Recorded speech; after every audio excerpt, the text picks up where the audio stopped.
Hey, what's going on, guys? Welcome back to Brass Monkey X, and welcome to part 2 of building a picnic table. So where we left off was I had to build the frames for these planter boxes that we're going to be using as beverage coolers. So what I did was I just used some 1x2. You don't need anything bigger than that. 1x2 should be fine.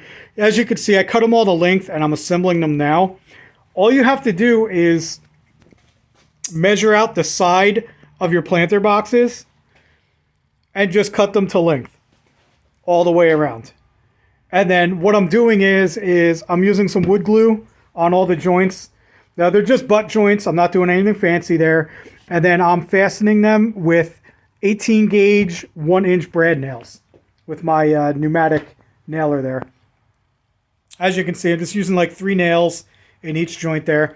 You just want to make sure that it's a nice tight fit when you do this.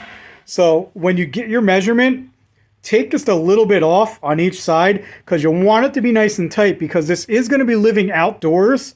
And the wood outside, although we're going to be painting every surface of this, it's still going to expand and contract a little bit. And if you make this a little too loose, if you're a little too liberal with your measurements, this might get too loose to hold the actual box. So make sure your measurements are real tight on this. So let me go ahead and just show you what it looks like from underneath. You're basically just building a little box all the way around. It's really not difficult to do. But let me go get the rest of these done, and then we'll get them outside. We'll bring them out to the actual picnic table, and I'll show you guys how we're going to measure and how we're going to actually attach these to the table. Okay, so we're back out here at the table. Now let me show you what we're going to be doing with these frames that we built. So as you can see, we've got 4 of them built up, and now they can't just float here in outer space. We need to attach them somehow. So they're going to be going, we're going to have one here on this end like this. There's going to be one there in the middle, and then the same thing on the opposite side there. Okay, now in order to attach these, I'm going to have to put in more cross bracing. Okay, so we're basically building a frame for these little frames to get screwed into. Now to figure that out, what I did was, instead of trying to get a measurement, because these things are a very odd measurement, they're like 17 and 5/16 or something. Pain in the ass. I'm not figuring that out. I just held it up here, right up against the edge, and I marked it. You just mark a line there. Make sure you put an X on the right side. That's where you're going to be putting your stud, okay? Your cross brace is going to go there. Always mark where the wood is going to go with the X. X marks the spot. Remember that. That way you know which side you're on, okay? So I just did that all around. I did the first one there. I did this one over here. I just held it up against there, marked it. I did that everywhere where I was going to need cross bracing. Then I already went ahead and I cut them. Okay, they're already cut to length. So I'm just going to go ahead and get those screwed up, and then I'll be right back. Okay, so we got our cross braces in now, and as you can see, now we got some meat to screw to, so we can install our boxes for the beverage coolers that we're putting in. And speaking of meat, I got the smoker going over there. I got some chicken breasts for dinner tonight. That's going to be good. But anyway, now that we got our meat in there, the next step is to take these frames. And as you can see, I got it nice and tight because I didn't measure it. I used these as a template. And I made sure I made it nice and tight so that these aren't even screwed yet. And they're in there good. Like, they're in there good and tight. You can barely move them. But what you want to do to figure out where they go, it's simple. You just find the middle point of the table. So this is a 36-inch table, so obviously 18 inches. So I marked all these cross braces at 18 inches. Then I found the middle point of my boxes that I made, and I made a mark on there, and you just line them up. You're just going to line up your marks, and then you're going to screw them on. And then these should be, if you've done everything right, these should be right in the middle of your table.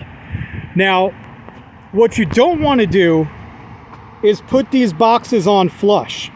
Because if you put these on flush, what's going to happen is when you do put these in your little coolers, you see they're sticking up.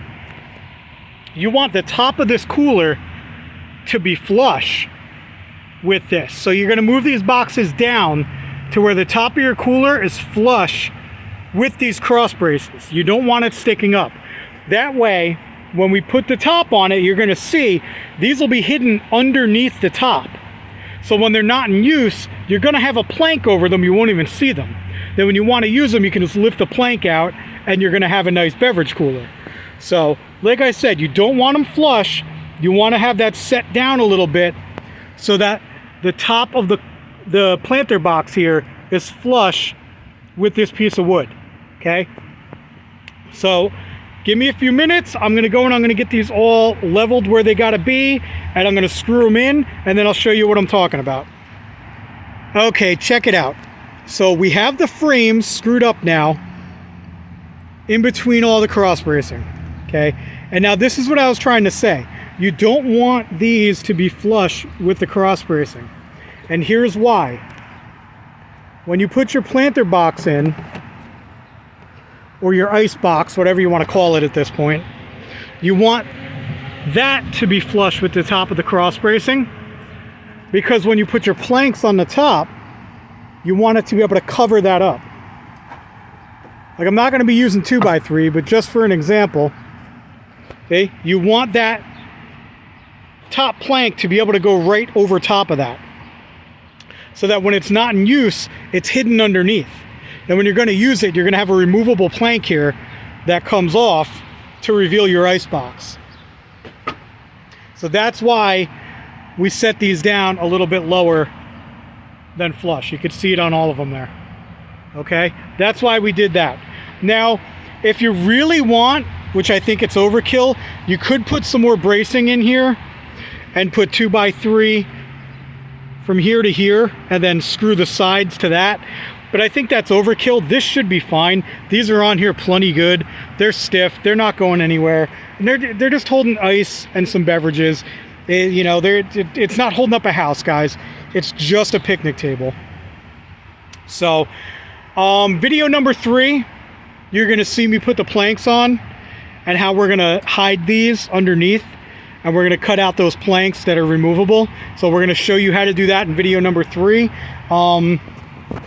Until then, we're going to get this entire thing painted.